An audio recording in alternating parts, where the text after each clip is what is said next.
नमस्कार, मैं हरी। आप देख रहे हैं डिजिटल न्यूज झारखंड। आइए जानते हैं झारखंड के प्रमुख खबरों के बारे में। इससे पहले से छोटी सी निवेदन की, अगर आप चैनल में नए हैं तो चैनल को सब्सक्राइब अवश्य कर लें ताकि झारखंड की हर छोटी बड़ी खबर आप तक पहुंचा सकें। तो चलिए शुरू करते हैं आज की पहली और बड़ी खबर से।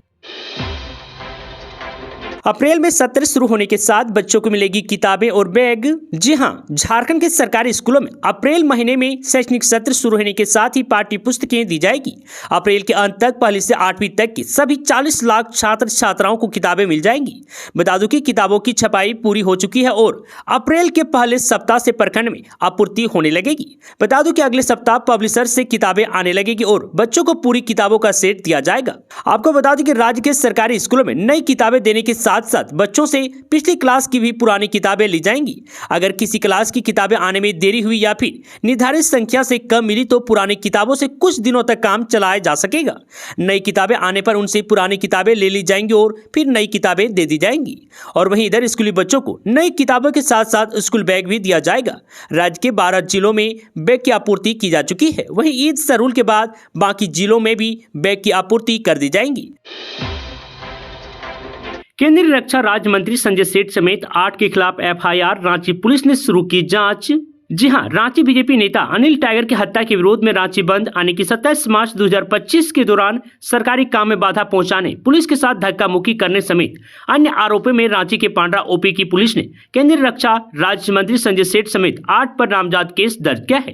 केस पांड्रा ओपी प्रभारी सब इंस्पेक्टर मनीष कुमार की लिखित शिकायत पर दर्ज की गई है।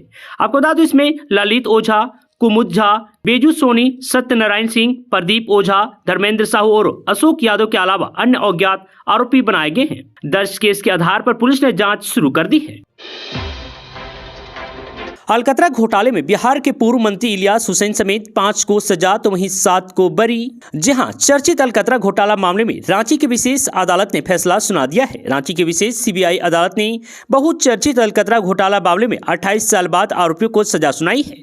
अदालत ने इस मामले में बिहार के पूर्व मंत्री इलियास हुसैन समेत 5 को 3-3 साल की जेल की सजा सुनाई है। यही नहीं, सभी दोषियों पर 15-15 लाख रुपए का जुर्माना भी लगाया गया है। अलकतरा घोटाला का मामला साल 1994 का है। बता दूं कि अदालत ने 7 आरोपियों को सबूतों के अभाव में बरी भी कर दिया है। बता दूं विशेष अदालत ने मामले में इलियास हुसैन, शहाबुद्दीन, पवन कुमार अग्रवाल, अशोक कुमार अग्रवाल और विनय कुमार सिन्हा को 3-3 साल की जेल की सजा सुनाई है। वहीं बरी किए जाने वाले में 7 आरोपी में जी रामनाथ, एसपी माथुर, तरुण गांगुली, रंजन प्रधान और सुबह सिन्हा और एमसी अग्रवाल शामिल हैं। बता दूं कि अदालत ने बीते 22 मार्च को दोनों पक्षों की अंतिम बहस पूरी होने के बाद फैसले की तारीख तय कर दी थी। साल 1994 के इस घोटाले का पर्दाफाश 1947 में हुआ था। इसके बाद सीबीआई ने मंत्री सहित अन्य आरोपी अधिकारियों और आपूर्तिकर्ताओं के खिलाफ प्राथमिकी दर्ज करके जांच शुरू की थी। बासुकीनाथ बस स्टैंड के पास 5 बसों में लगी आग, सभी बसें जलकर हुई राख। जी हां, दुमका जिले के बासुकीनाथ बस स्टैंड के पास स्थित मैदान में खड़ी 5 बसें अचानक आग की चपेट में आकर जलकर राख हो गई। आग लगने के कारणों का अब तक पता नहीं चल पाया है। इस घटना में बासुकीनाथ की अजीत रोडवेज कंपनी की 2 बसें और पागल बाबा कंपनी की 3 बसें पूरी तरह से नष्ट हो गई है। घटना की सूचना मिलते ही जरमुंडी थाना पुलिस ने त्वरित कार्रवाई करते हुए दुमका से फायर ब्रिगेड को बुलाया। आग की तीव्रता इतनी अधिक थी कि घटनास्थल पर ही धुएं का घना गुब्बारा फैल गया। फायर ब्रिगेड की गाड़ियां पहुंची और आग पर काबू पाया। हालांकि तब तक बसें पूरी तरह से जलकर राख हो गई थी। पीएम किसान योजना के नाम पर करते थे साइबर ठगी, 11 युवक गिरफ्तार। जी हां, वरी संवाददाता देवघर साइबर थाने की विशेष टीम ने गुप्त सूचना पर कुंडा थाना क्षेत्र के सलुराईडी के समीप झाड़ी जंगल में छापेमारी की। इस दौरान 11 साइबर अपराधियों को गिरफ्तार किया है। ये सभी फर्जी सरकारी अधिकारी बनकर लोगों से पीएम किसान योजना के नाम पर साइबर ठगी कर रहे थे। बता दूं कि गिरफ्तार आरोपियों के खिलाफ साइबर थाने में प्राथमिकी दर्ज कर आरोपियों को कोर्ट में पेश किया गया और कोर्ट के निर्देश पर न्यायिक हिरासत भेज दिया गया। पुलिस मीडिया सेल ने जानकारी दी है कि गिरफ्तार आरोपियों में मोहनपुर थाना क्षेत्र के सिमरजोर गांव निवासी ललन कुमार, कानो थाना क्षेत्र के बिरनगढ़िया गांव निवासी जाकिर अंसारी, गोविंदपुर गांव निवासी दीपू दास, साड़ थाना क्षेत्र के बभन कुंड गांव निवासी सौरभ कुमार दास, नवादा गांव निवासी इमरान अंसारी, 12 पंसारी गांव निवासी नियाज अंसारी, सुनराय ठाड़ी थाना क्षेत्र के दुनिया नवाडी गांव निवासी रितिका दास एवं पाथड़ थाना क्षेत्र के रुपुआबाद गांव निवासी सूरज कुमार शामिल है। इसी तरह टोटल 11 अपराधियों को गिरफ्तार किया गया है।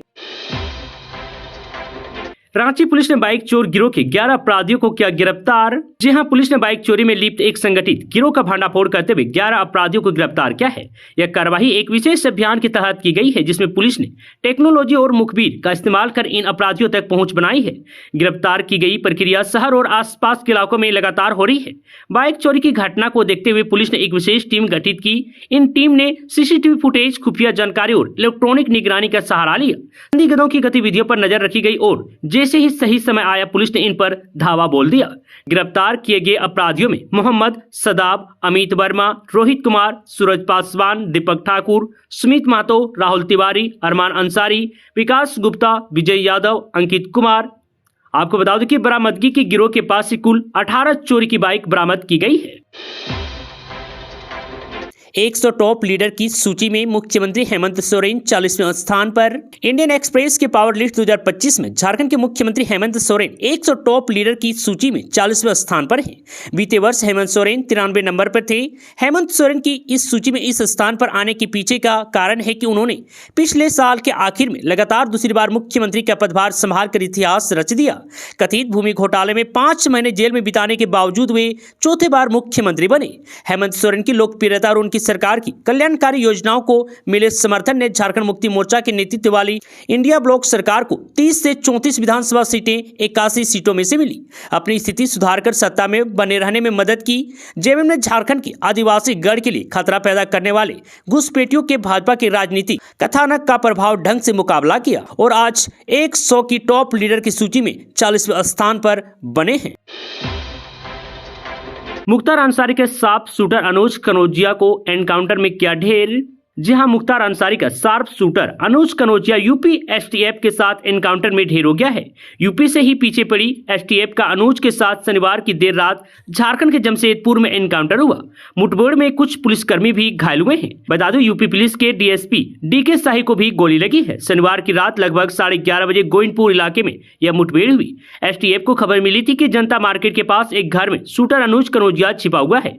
इसके बाद एसटीएफ ने घेराबंदी की तो उसने बम फेंकना शुरू कर दिया और पुलिस और शूटर के बीच कई राउंड फायरिंग भी चली। बाद में पता चला कि अनुज की मौत हो गई है। घायल डीएसपी को टाटा मेन हॉस्पिटल टीएमएच में भर्ती करवाया गया है। पलामू में बीजेपी नेता का शव कुएं से बरामद, विधायक ने हत्या का लगाया आरोप। जी हां, मनातू थाना क्षेत्र में बीजेपी के एक नेता का शव कुएं से बरामद हुआ है। पुलिस ने शव को कब्जे में लेकर पोस्टमार्टम के लिए भेज दिया है और जांच शुरू कर दी है। मृतक करेश राम पलामू के मनातू थाना क्षेत्र के रंगैया के रहने वाले थे और भारतीय जनता पार्टी एससी मोर्चा के मनातू मंडल के महामंत्री थे। बता दूं, घटना की जानकारी मिलने के बाद मनातू थाना की पुलिस मौके पर पहुंची और ग्रामीणों के सहयोग से उनके शव को कुएं से बाहर निकाला। शव को बाहर निकालने के बाद पुलिस ने पूरे मामले में अनुसंधान शुरू कर दिया है। घटना की जानकारी मिलने के बाद भारतीय जनता पार्टी के स्थानीय विधायक डॉक्टर शशि भूषण मेहता मृतक करेश राम के घर पहुंचे। बता दूं कि विधायक डॉक्टर शशि भूषण मेहता ने बताया कि करेश राम की हत्या हुई है और उसके बाद शव को कुएं में फेंक दिया गया। विधायक ने कहा है कि पुलिस हत्या में शामिल आरोपियों को जल्द गिरफ्तार करे, नहीं तो आंदोलन होगा। मनातू के थाना प्रभारी निर्मल उरांव ने बताया कि कुएं से शव बरामद हुआ है। पुलिस मामले में अनुसंधान कर रही है। पुलिस के अनुसार मृतक के शरीर पर जख्म के निशान नहीं है। परिजनों के आवेदन के आधार पर एफआईआर दर्ज की जाएगी। रांची पुलिस की लापरवाही, स्कूल के पास किया गया मॉक ड्रिल। आंसू गैस की वजह से कई बच्चे बेहोश तो 2 बच्चियां अस्पताल में भर्ती। जी हां, रांची पुलिस की लापरवाही, आज राजकीय मध्य विद्यालय पुलिस लाइन में अफरा तफरी मच गई। स्कूल में आंसू गैस का धुआं पहुंचने से बच्चों की आंखों में जलन होने लगी। कई बच्चों को सांस लेने में भी दिक्कत होने लगी। कुछ बच्चे बेहोश होने लगे। आनन फानन में दर्जन भर बच्चों को सदर अस्पताल में भर्ती करवाया गया। फिलहाल 2 बच्चों को अस्पताल में भर्ती करना पड़ा। पूरा घटना स्कूल के पास मौजूद पुलिस लाइन में मॉक ड्रिल की वजह से हुआ है। आपको बता दें कि स्कूल की प्रिंसिपल डॉक्टर ज्योत्सना प्रसाद ने बताया कि अचानक एक धमाके की आवाज हुई और कुछ पल में ही क्लासरूम में आंसू गैस का स्मेल फैल गई। सभी को दिक्कत होने लगी। तुरंत सभी बच्चों को क्लासरूम से बाहर निकाला गया। इसी बीच दूसरा धमाका होने पर स्कूल कैंपस के बगल में मौजूद पुलिस लाइन में पहुंची। वहां कई पुलिस वाले मौजूद थे। बताया गया कि आगामी पर्व त्योहार के दौरान आपात स्थिति से निपटने के लिए मॉक ड्रिल हो रहा था। वहां आंसू गैस के गोले दागे जा रहे थे, जिसका असर स्कूल तक पहुंच गया। लेकिन सूचना मिलते ही पुलिस के असर पर स्कूल में एम्बुलेंस भेजा गया। प्रिंसिपल ने बताया कि फिलहाल दोनों बच्चियों की स्थिति बेहतर है। गौतम अडानी ने की सीएम हेमंत सोरेन से मुलाकात, झारखंड की राजनीति हुई गर्म। जी हां, शुक्रवार 28 मार्च की रात मुख्यमंत्री आवास पर उद्योगपति गौतम अडानी और हेमंत सोरेन की मुलाकात के बाद राज्य की राजनीति में फिर से बयानों के तीर एक दूसरे पर चलने लगे हैं। बता दूं कि मुख्यमंत्री हेमंत सोरेन और उद्योगपति गौतम अडानी के बीच शुक्रवार को हुई मुलाकात को केंद्र में रखकर बीजेपी के प्रदेश प्रवक्ता अविनेश कुमार सिंह ने कांग्रेस पर हमला बोला है। बता दूं कि बीजेपी ने कांग्रेस को संकीर्ण मानसिकता वाली पार्टी बताते हुए कहा कि झारखंड में गौतम अडानी और मुख्यमंत्री के बीच में बैठक हुई है, तो ऐसे में कांग्रेस के नेता को हेमंत सोरेन से पूछना चाहिए कि कल दोनों के बीच आखिर क्या बात हुई। बता दूं, झारखंड भाजपा के प्रदेश अध्यक्ष अविनेश कुमार सिंह ने कहा कि जब से हेमंत सोरेन और गौतम अडानी के बीच मुलाकात हुई है, तब से कांग्रेस के लोग सकपकाए घूम रहे हैं। बीजेपी के प्रवक्ता ने कहा कि जब से पार्टी का उत्कर्ष हुआ है और वे देश को विकास के रास्ते पर ले जा रहे हैं, लोग कल्याणकारी योजनाओं को लागू किया जा रहा है, तब से कांग्रेस पार्टी को पछता नहीं है। इसलिए वह कभी गौतम अडानी, मुकेश अंबानी या फिर किसी अन्य उद्योगपतियों को लेकर बेकार की बातें करते हैं, जबकि ये सभी लोग भारत के माटी के पुत्र हैं और मेहनत करके आगे बढ़ रहे हैं। तो ऐसे में अगर हिम्मत है तो कांग्रेस पूछे कि हेमंत सोरेन और गौतम अडानी के बीच आखिर क्या क्या बातें हुई। झारखंड सरकार ने राज्य के 100 विद्यालय का रोका अनुदान, स्कूलों के सामने खड़ा हुआ आर्थिक संकट। जी हां, झारखंड सरकार ने लगभग 100 उच्च विद्यालयों का अनुदान रोक दिया है। यह वे स्कूल हैं जिन्हें झारखंड सरकार की स्थापना की स्वीकृति मिली थी और जो पिछले 15 वर्षों से अनुदान प्राप्त कर रहे थे। अचानक अनुदान रोकने से इन स्कूलों के शिक्षकों और कर्मचारियों के सामने गंभीर वित्तीय संकट उत्पन्न हो गया है। वित्तीय वर्ष 2024-25 के लिए भी इन विद्यालय से अनुदान के लिए आवेदन मांगे गए थे और इसके बाद जिला शिक्षा पदाधिकारी यानी कि DEO ने असली जांच के बाद अपनी अनुशंसा शिक्षा विभाग को भेजी थी। इसके बावजूद इन स्कूलों का अनुदान जारी नहीं किया गया है। झारखंड राज्य वित्त रहित शैक्षणिक संस्थान अनुदान अधिनियम 2004 और इसके संशोधित नियमावली 2015 के अनुसार राज्य सरकार द्वारा स्वीकृत संस्थानों को अनुदान देने का प्रावधान है। ऐसे में बिना किसी स्पष्ट कारण के अनुदान रोकने पर सरकार की नीयत पर सवाल खड़े उठ रहे हैं। आपको बता दूं कि झारखंड राज्य वित्त रहित शैक्षणिक संस्थान अनुदान अधिनियम 2004 और इसके संशोधित नियमावली 2015 के अनुसार राज्य सरकार द्वारा स्वीकृत संस्थानों को अनुदान देने का प्रावधान है। ऐसे में बिना किसी स्पष्ट कारण की अनुदान रोकने पर सरकार की नीयत पर सवाल उठ रहे हैं। कई स्कूलों का अनुदान शासी निकाय के गठन न होने के कारण रोका गया है, जबकि यह जिम्मेदारी झारखंड एकेडमिक काउंसिलिंग यानी कि जैक की है, जो हर 3 साल में शासी निकाय का गठन करती है।